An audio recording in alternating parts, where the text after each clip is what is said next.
बंद हो गया, वो नहीं पीछे वाला चालू हो गया।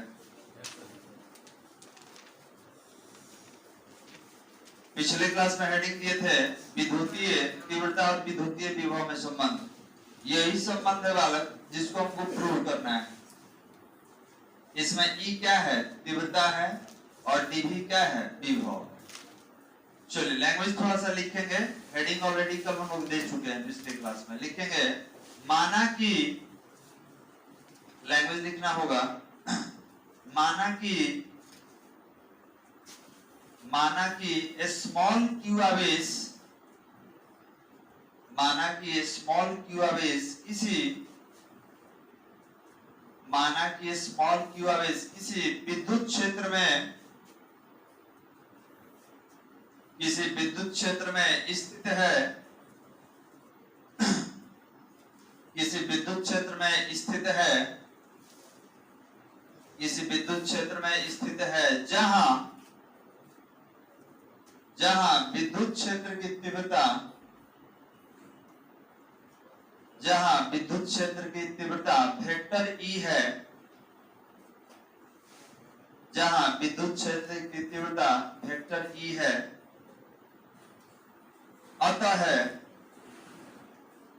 अतः स्मॉल q आवेश पर, अतः स्मॉल q आवेश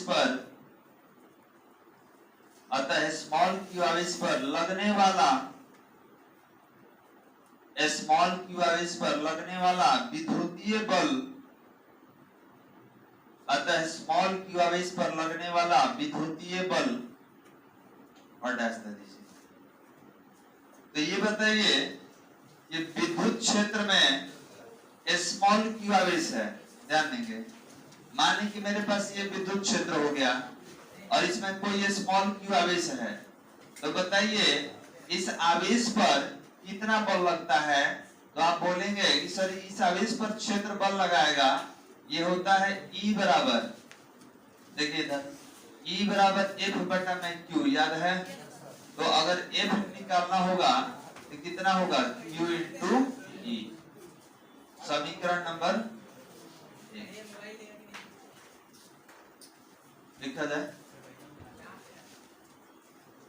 शरारत नहीं बालक, हाँ डायग्राम नहीं बनाना है, केवल ये लिखना है, केवल लिखना होगा आपको, डायग्राम नहीं बनाना है। समझाने के लिए बताया गया है कि कोई विद्युतीय क्षेत्र है जिसमें कोई आवेश स्मॉल q स्थित है। अब इस आवेश पर कितना बल लगेगा, तो Q इंटू E। समीकरण 1 दे दीजिएगा। बोला जाए वाला, पैराग्राफ चेंज करके लिखेंगे यदि स्मॉल q आवेश को, यदि स्मॉल q आवेश को dr विस्थापन से, स्मॉल q आवेश को dr विस्थापन से विस्थापित कर दिया जाए, dr विस्थापन से विस्थापित कर दिया जाए, dr विस्थापन से विस्थापित कर दिया जाए, तो इस दौरान, dr विस्थापन से विस्थापित कर दिया जाए, तो इस दौरान संपादित कार्य, तो इस दौरान संपादित कार्य हो गया वाला। अब देखिए विस्थापन कितना करने के लिए कहा गया है, dr। तो याद रखेंगे कार्य बराबर क्या होता है, बल गुने विस्थापन। तो आप कहिएगा कि सर बल गुने विस्थापन होता है। तो अब बताइए कि जब विस्थापन छोटा होगा तो कार्य भी कैसा होगा, छोटा होगा। और ये डॉट प्रोडक्ट आप पढ़ चुके हैं, कार्य का अदिश राशि है और ये बल तथा विस्थापन का अदिश गुणनफल होता है। अब यहाँ पर डॉट है तो डॉट को तोड़ दिया जाए, ये हो गया F है dr cos थीटा, थीटा का वैल्यू कितना लेंगे, 180 डिग्री। कारण क्या है, इस क्षेत्र इधर होता है तो आप काम विपरीत दिशा में करते हैं, इधर लाने के लिए अब इसको काम करते हैं। यहाँ पर एंगल कितना बनेगा 180। क्लियर है? अब यहाँ पर cos 180 का वैल्यू -1 होता है बालक, ये हो जाएगा dw बराबर f को हटा दिया जाए किससे, qe से, qe dr और cos 180 का वैल्यू -1 और dw इक्वल टू माइनस को आगे कर दीजिए तो -qe इंटू dr। समीकरण नंबर कितना रखा जाए, चलिए लिख लीजिए दोबारा किसको, यहां से तो dw कितना मिल गया -qe इंटू dr, समीकरण नंबर 2।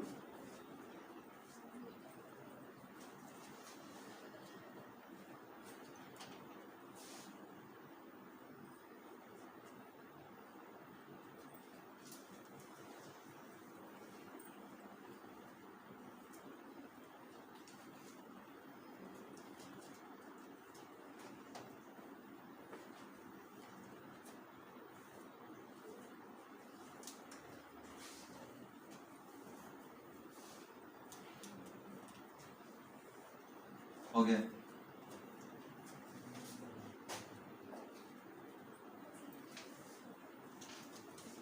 फिर से एक बार समझ लीजिए, ये कार्य जो होता है बल तथा विस्थापन का अदिश गुणनफल होता है, जिसको डॉट प्रोडक्ट कहा जाता है।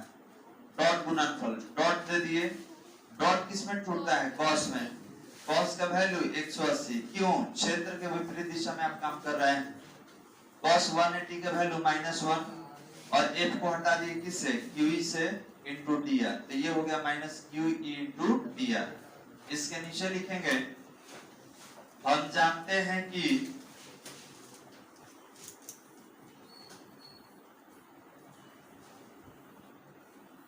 और डैश दे दीजिए। अब देखिए बालक, आपको कल पढ़ाए थे हम कि v equal to w by q होता है, विभव क्या होता है, कार्य बटा में आवेश। तो आपने बोला कि हमको कार्य कम करना है, तो कार्य अगर छोटा कीजिएगा तो विभव भी क्या होगा, छोटा होगा। ठीक है, छोटा विभव के लिए काम छोटा होगा। तो क्या यहाँ पर dw equal to q into dv लिखा जा सकता है। फिर से देखिए, अगर v equal to w upon q है तो यहाँ पे w निकालना होगा तो q इंटू v होगा। तो हम w में d लगा दिए और v में भी d, मतलब विभव छोटा होगा तो काम भी छोटा होगा, विभव ज्यादा होगा तो काम ज्यादा होगा। इसको समीकरण कितना कर दिया जाए, 3। अब दोनों का LHS मिलाइए, समीकरण 2 और 3 दोनों के लिए LHS बराबर है तो RHS क्या हो जाएगा, बराबर। इसको लिखेंगे dw इक्वल टू, समीकरण 3 वाला लिखिएगा।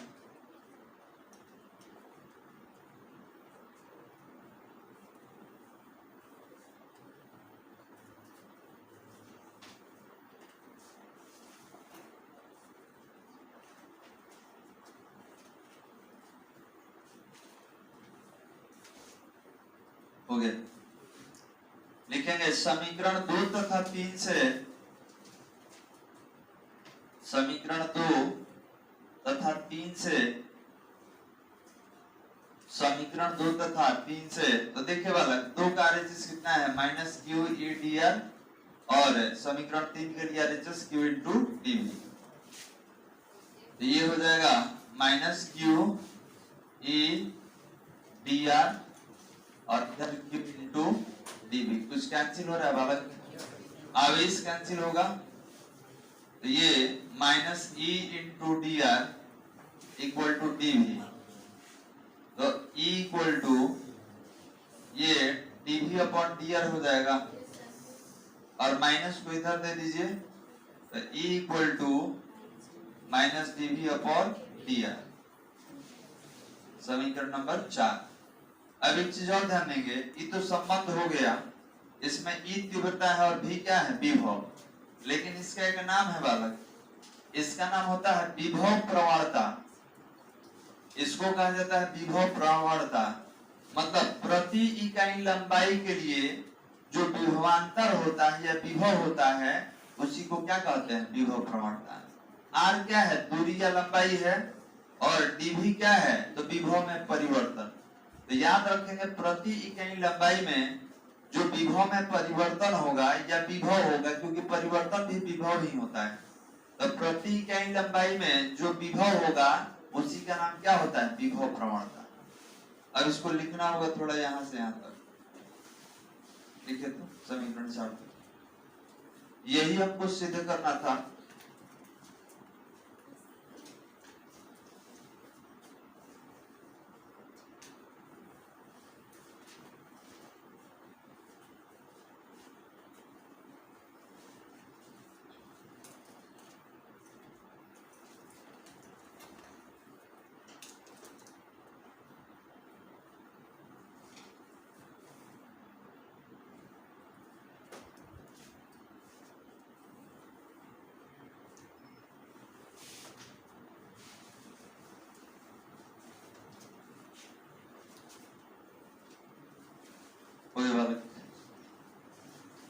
लिखा जाए लैंग्वेज, लिखेंगे समीकरण 4 विद्युतीय तीव्रता, समीकरण 4 विद्युतीय तीव्रता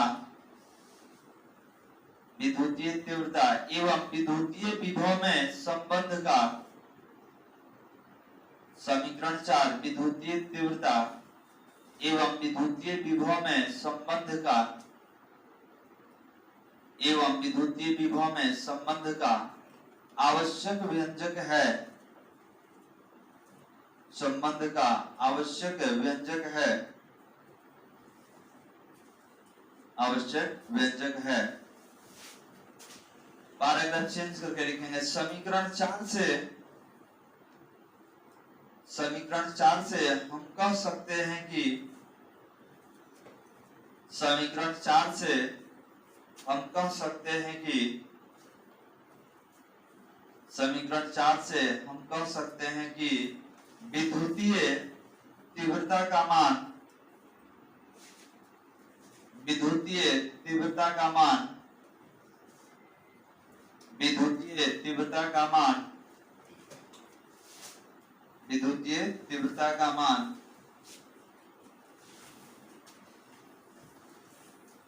विभव प्रवणता के, विद्युतीय तीव्रता का मान विभव प्रवणता के ऋणात्मक चिन्ह के, विभव प्रवणता के ऋणात्मक चिन्ह के बराबर होता है, ऋणात्मक चिन्ह के बराबर होता है, ऋणात्मक चिन्ह के बराबर होता है। हो गया बालक। तो अभी जो हम लोग लैंग्वेज लिखे हैं किसके लिए, तो इसके लिए इसी को क्या कहा जाता है, विभव प्रवणता। मतलब प्रति इकाई लंबाई में जो विभव में परिवर्तन होगा, ठीक है, या विभव होगा, उसी को क्या कहा जाएगा, विभव प्रवणता। अब बताइए कि अगर यहाँ विभव 10 है और यहाँ विभव 5 है, 10 से 5 अचानक तो नहीं हो गया होगा, ठीक है, घटा होगा, घटते घटते ना 5 होगा जी। 10 है तो 9 है तो 8 है, 7 है, 6 है, तब ना 5 होगा। तो याद रखेंगे कि प्रति इकाई लंबाई में धीरे धीरे कम हुआ है, समझ में रहा है। तो ये जो धीरे धीरे कम होना, ये धीरे धीरे ज्यादा होना, तो प्रति इकाई लंबाई में जो परिवर्तन होगा, इसी परिवर्तन को क्या कहा जाता है, विभव प्रवणता। चलिए आगे बढ़ते हैं। अब यहाँ पर बालक एक नोट लिखना होगा हम लोग को,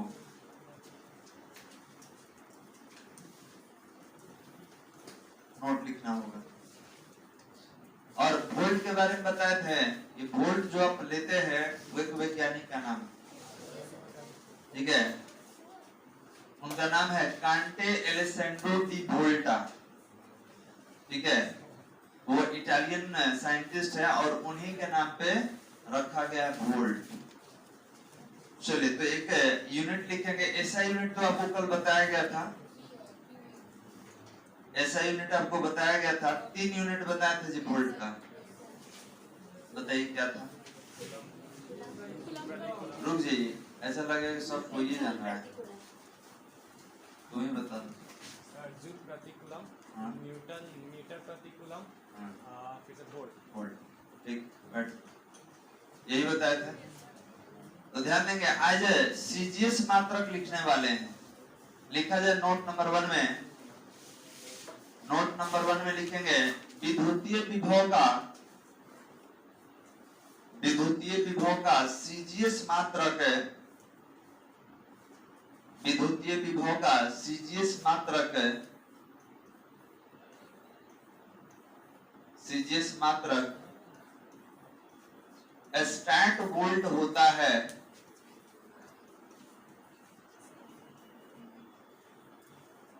विद्युतीय विभव का सीजीएस मात्रक स्टैट वोल्ट होता है, स्टैट वोल्ट होता है।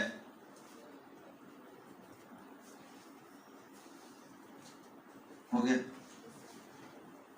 चलिए हटा रहे।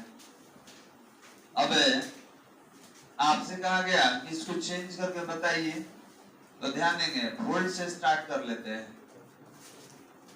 वोल्ट तो ऐसा ही मात्रक है। वोल्ट किसको कहिएगा, तो 1 जूल बटा में 1 कूलम, यही ना होता है, जूल प्रति कूलम को वोल्ट कहते हैं।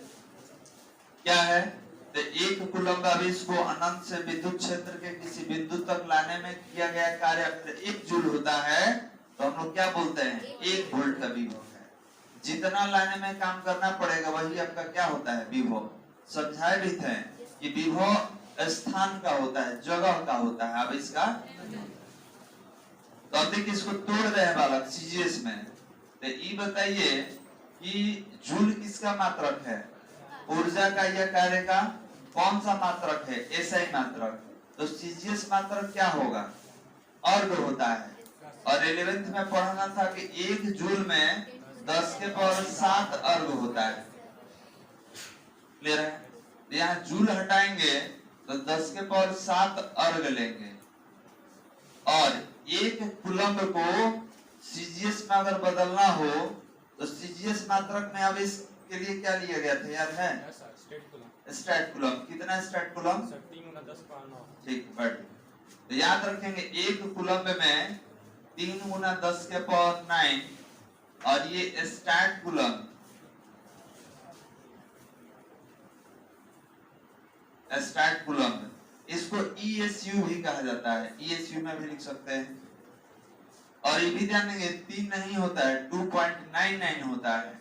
लेकिन राउंड फिगर में हम लोग क्या लेते हैं, पूर्ण मान में 3 ले लेते हैं। कहीं कहीं किताब में देखिएगा ऑब्जेक्टिव में 3 नहीं दिया है, 2.99 लिखा हुआ है, तो वो गलत नहीं होगा। अगर 3 नहीं दिख रहा है तो वही आपका आंसर हो जाएगा। तो बताइए, ऊपर 7 है और नीचे 9 है, तो 2 0 बच जाएगा ना जी। ये कितना हो गया, 1/300। और याद रखेंगे अर्ग बटा में स्टैट कूलम को क्या कहा जाएगा, स्टैट वोल्ट कहा जाएगा।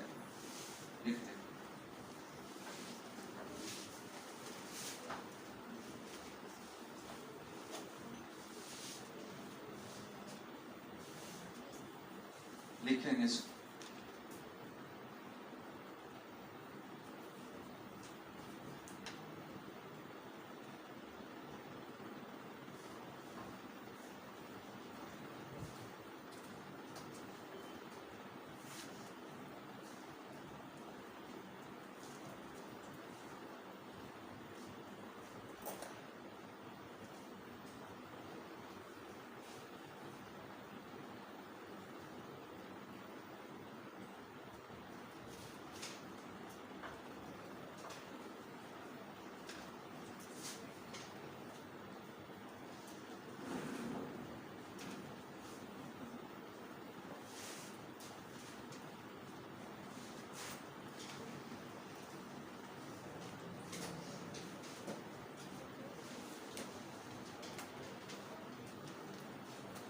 हो गया वाला।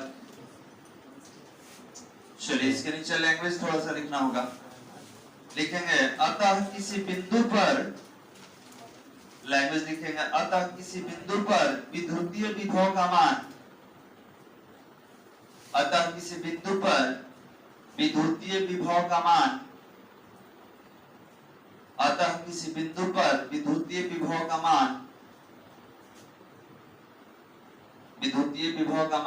1 वोल्ट होगा। अतः किसी बिंदु पर विद्युतीय विभव का मान 1 वोल्ट होगा, 1 वोल्ट होगा यदि 1 कूलम्ब आवेश को यदि 1 कूलम्ब आवेश को अनंत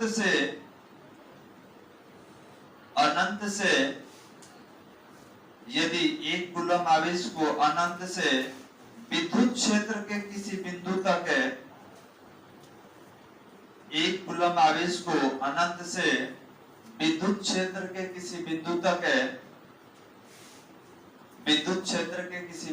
लाने में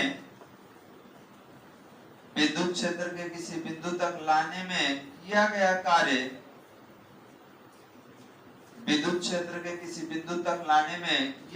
कार्य 1 जूल हो। विद्युत क्षेत्र के किसी बिंदु तक लाने में किया गया कार्य 1 जूल हो गया बालक। तो याद रखेंगे कि अगर कोई लिख दिया 1 वोल्ट, तो याद रखेंगे कि 1 कूलम्ब आवेश को अनंत से किसी क्षेत्र में लाने में कितना काम करना पड़ा है, 1 जूल। कोई कह दिया 5 वोल्ट, इसका मतलब 1 कूलम्ब आवेश को अनंत से विद्युत क्षेत्र तक लाने में कितना काम करना पड़ेगा, 5 जूल। कोई लिख दिया 100 वोल्ट, इसका मतलब बताइए कि 1 कूलम्ब आवेश को अनंत से विद्युत क्षेत्र के किसी बिंदु तक लाने में कितना काम करना पड़ेगा, 100 जूल का काम करना पड़ेगा। कोई दिक्कत वाला समझ में आ रहा है? एक नोट और लिखेंगे, नोट लिखा जाए, लिखेंगे अनंत पर विद्युतीय विभव का मान, अनंत पर विद्युतीय विभव का मान शून्य होता है। अनंत पर विद्युतीय विभव का मान शून्य होता है। अनंत पर विद्युतीय विभव का मान शून्य होता है। हो गया बालक? क्यों शून्य होगा? क्योंकि वहां तीव्रता क्या होता है, शून्य, और जहां तीव्रता नहीं रहेगा वहां विभव क्या हो जाएगा, शून्य हो जाएगा। चलिए क्वेश्चन लिखेंगे बालक। क्वेश्चन लिखा जाए, यदि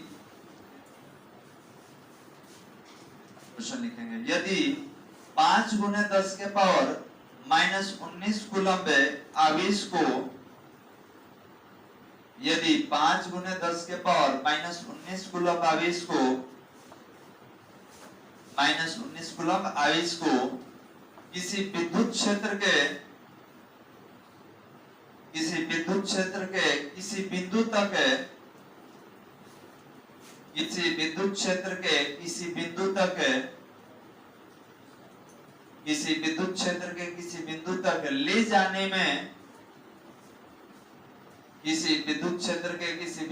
ले जाने में किया गया कार्य, किसी विद्युत क्षेत्र के किसी बिंदु तक ले जाने में किया गया कार्य 2.4 × 10⁻⁻5 जूल हो तो, ले जाने में किया गया कार्य 2.4 × 10⁻⁻5 जूल हो तो, 2.4 × 10⁻⁻5 जूल हो तो उस बिंदु पर विद्युतीय विभव का मान,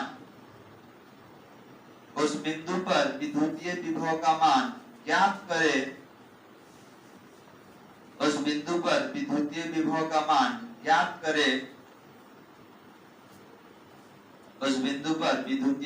मान ज्ञात करें। हो गया बालक? तो देखा जाए गिवन डाटा में दिया हुआ क्या है, तो ये आवेश है, कूलम से पहचान में आ रहा है कि ये क्या है, आवेश, और ये जूल है, मतलब आपने काम किया है। किस तरह का कार्य है, तो इतना आवेश को अनंत से विद्युत क्षेत्र तक ले जाने में किया गया कार्य। आपसे विभव पूछ रहा है, ये तो आपका फॉर्मूला ही है, यहाँ लिखेंगे इस सूत्र से, विभव का एक सूत्र है कि V इक्वल टू W/Q, बना दीजिए, कैलकुलेशन करके बताइए। तो V equal to W 2.4 into 10 to the power -5, और ये कितना है 5 इंटू 10 टू द पावर -90। अब कीजिए इसको, तो यहाँ पर बालक पहले कि 19 को 5 से माइनस कराइए, तो 24 दशमलव हटा दीजिए, 10 आ गया। और ये बताइए कि नीचे 19 है, ऊपर 5 है, कट जाएगा, कितना होगा -14। 10 के पावर -14 हो गया बालक। अभी माइनस को ऊपर भेज दिया जाए, तो V इक्वल टू 24/5 इंटू 10, और ये ऊपर जाके प्लस हो गया, फिर एक इससे कट गया जी, इससे कट जाएगा, तो 14 है तो क्या हो जाएगा 13, और 24 में 5 से डिवाइड कीजिए, 4 से 24, 4.8 इंटू 10 टू द पावर, एक जीरो कट गया तो ऊपर कितना है 13। मात्रक बताइए विभव का क्या होता है, तो आप या तो वोल्ट बोलेंगे, या तो जूल पर कूलम बोलेंगे, या तो न्यूटन मीटर कूलम इनवर्स 1 बोलेंगे। सब मात्रक इसी का है। वोल्ट भी कहा जाता है, जूल पर कूलम भी कहा जाता है, न्यूटन मीटर कूलम इनवर्स 1 भी कहा जाता है।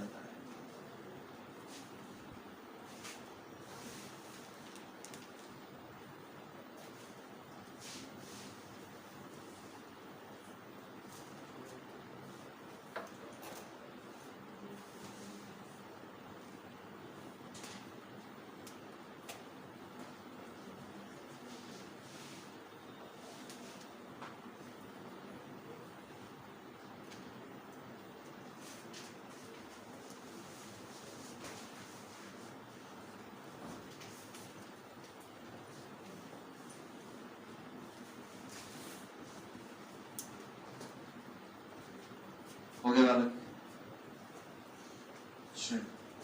आगे एक टॉपिक पढ़ते हैं जिसका नाम है विद्युत स्थैतिक ऊर्जा। यहाँ तक हो गया, चलिए इसके आगे कंटिन्यू करेंगे। हटा दीजिए बालक, आगे हेडिंग देंगे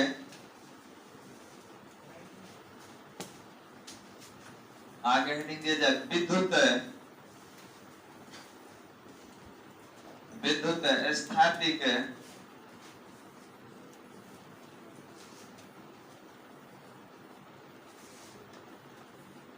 विद्युत स्थैतिक ऊर्जा इलेक्ट्रिक पोटेंशियल एनर्जी।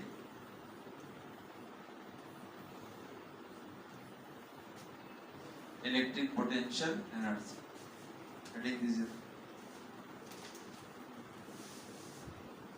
विद्युत स्थैतिक ऊर्जा।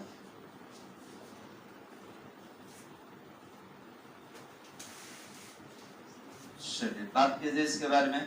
तो ध्यान देंगे, सबसे पहले तो ये समझना होगा कि सर ऊर्जा कितने तरह का होता है, क्योंकि ऊर्जा हमको 11th में पढ़ना था, 11th में पढ़े भी थे। ऊर्जा दो तरह का होता है, एक होता है स्थैतिक ऊर्जा और एक होता है गतिज ऊर्जा। तो ध्यान देंगे, आप सामने देख रहे हैं, वहां पे दिख रहा है, एक है आपका स्थैतिक ऊर्जा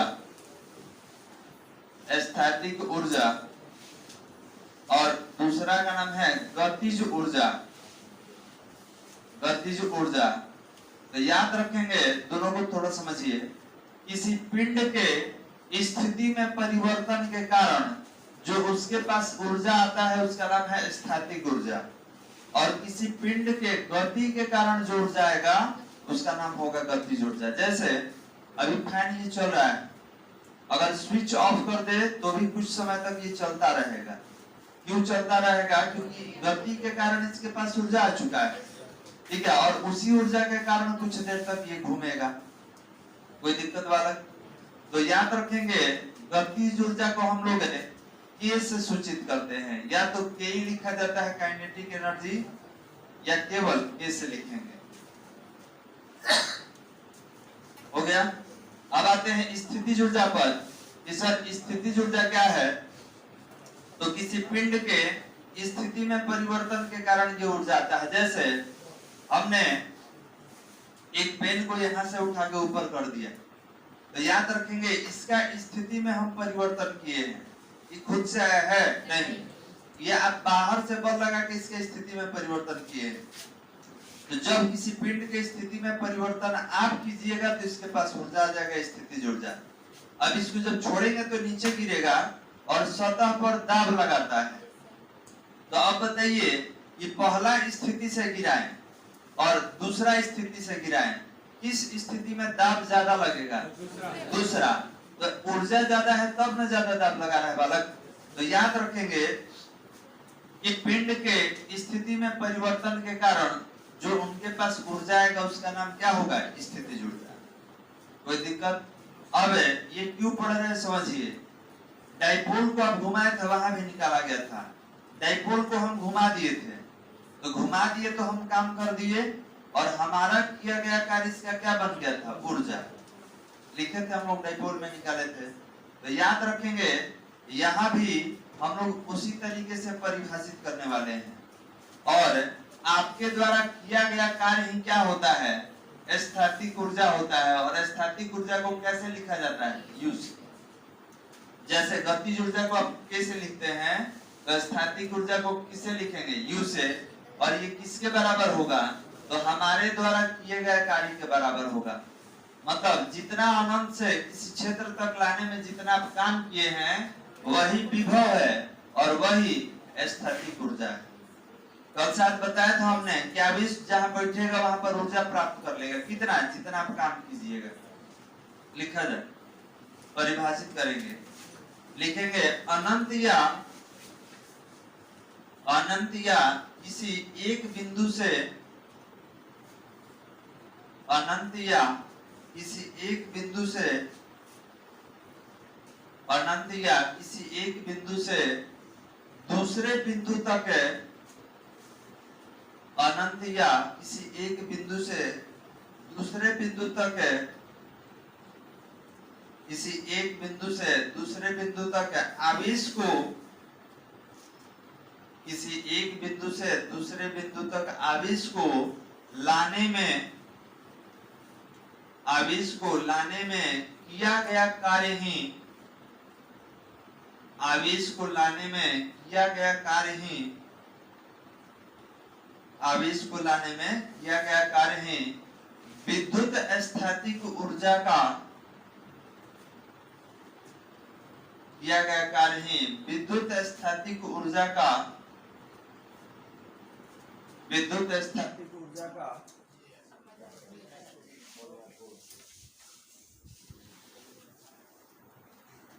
विद्युत स्थैतिक ऊर्जा का माप होता है। विद्युत स्थैतिक ऊर्जा का माप होता है, विद्युत स्थैतिक ऊर्जा का माप होता है। इसे कैपिटल यू द्वारा, इसे कैपिटल यू द्वारा सूचित किया जाता है, इसे कैपिटल यू द्वारा सूचित किया जाता है। हो गया? देखिए बिजली गया, सब खुश की पढ़ाई समाप्त। हाँ वाला। अच्छा, तो जितना पढ़ाई हो चुका है उसको आप रिवाइज कर लेंगे, और कल संडे है, कल के लिए जो बैच का टाइम होगा वो ग्रुप में मैसेज कर दिया जाएगा, आप पढ़ लीजिएगा और समय आइएगा। बस सब डाल दिया जाएगा। 2 घंटा चलेगा, 1 घंटा 15 वाला।